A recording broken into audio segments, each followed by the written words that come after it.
is your focus on a daily basis? What are the things you are really concentrating on and the things you want to improve over the course of the spring? I feel like there's always places to get better at. Like, even if you think you're good enough, you're never good enough, because I feel like whenever you're in college, like, you're still preparing, like, for the goals to go to the NFL or whatever. Like, I don't feel like you become an NFL kicker whenever you get there in college.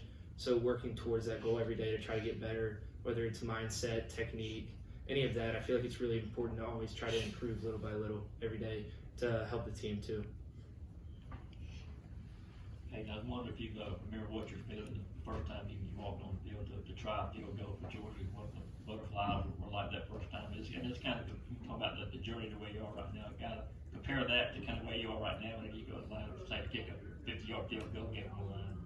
Yeah, I feel like whenever my first time, I feel like I was young and I was a little nervous. I didn't really understand the full moment yet. I didn't grow up in a place where like there was a bunch of people watching, so that was my first like big experience.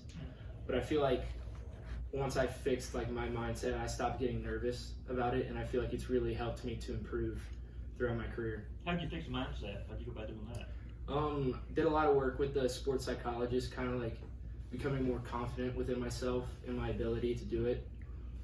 Because I know whenever I go out there, I can always make it, but mindset was kind of getting in the way a little bit. But after that, I feel like I really worked on it, and I feel like it's helped improve me overall. Peyton, how does the staff kind of create pressure scenarios for you guys in practice, specifically spring practice right now? I feel like they always do create a lot of pressure, whether it's like the whole team watching or whatever. Coach Smart kind of putting pressure on me. I feel like it's important to have that type of pressure in certain moments. I feel like the scrimmages kind of adds a game-like feel to us. So I feel like it's very important to have those, and I feel like that's probably where the most pressure comes, is in those scrimmages, performing in front of everybody. Yeah, now having a new holder for this season, who have you been working with, and as a kicker, is there any kind of adjustment with that? What kind of goes into kicking with a different holder than you're used to? It's kind of a feel thing. We've been working some of the quarterbacks, some of the punters into the mix, kind of. So it's kind of like feeling who you're comfortable with. And once you find that one that you feel most comfortable with, really locking in with that person and getting a lot of reps with them too.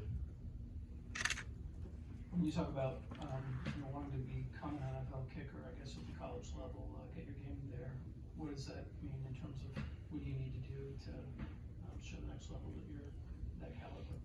I feel like it's a lot of mindset stuff as well, because I feel like most of kicking is about your mindset. Most of the guys, there's a lot of guys who have the leg for it or the accuracy, but it's like who's going to do that in a game. And I think really improving that is what sets you apart from other kickers, because it's all about the game, really. So I feel like what your mentality during the game is what separates you and gets you to that next level. Yeah, Peyton, I feel like position players have a veteran player that they watch, or a player in the NFL that they watch a lot. Do kickers have that as well? Do you have somebody that, modeled your game after? It's weird for your kicker. It's different. Yeah, I feel like it's a lot of, you kind of watch like all the big guys and like the guys who were successful for a very long time. I feel like the most part about them is everybody has their own technique and kind of thing, so it's hard to resemble because everybody has a different body. So I feel like a lot of the stuff is more mindset whenever they say stuff. Like Justin Tucker has great interviews about it, and there's a lot of kickers with that. So I feel like kind of learning from them and some of their mistakes that they've made and they've fixed throughout their years is really important to becoming better and looking up to them for that part. And going back to when you were a freshman, you kind of had a little bit of a rough start, but Coach Smart talked about sticking with you and his confidence, especially looking back now. How big of a confidence booster was that to have that from Coach Smart and the trust that you would get everything cleaned up? It meant a lot to me. I feel like it's one of the reasons that I came here was because I knew that I would be able to grow and become a better player, and I think it took me having those struggles to kind of reassess my mindset and my technique and all that to become a better kicker. And I think it's helped me in the long run, him having that confidence in me and becoming more better, like mentally. Any more for Peyton? One more. Are you doing most of the kickoffs for Georgia? And if so, what are you working on? Yeah, last year I did all of the kickoffs. Probably be doing them again this year, hopefully. I feel like working on consistency of getting it where I want it to be directionally and getting it long enough, because it's always better if you have a touchback. So working on that, but also having the hang as well with it, I feel like it's important. So I feel like just trying to get better overall with it. Okay, Peyton, thank you. Thanks, Peyton.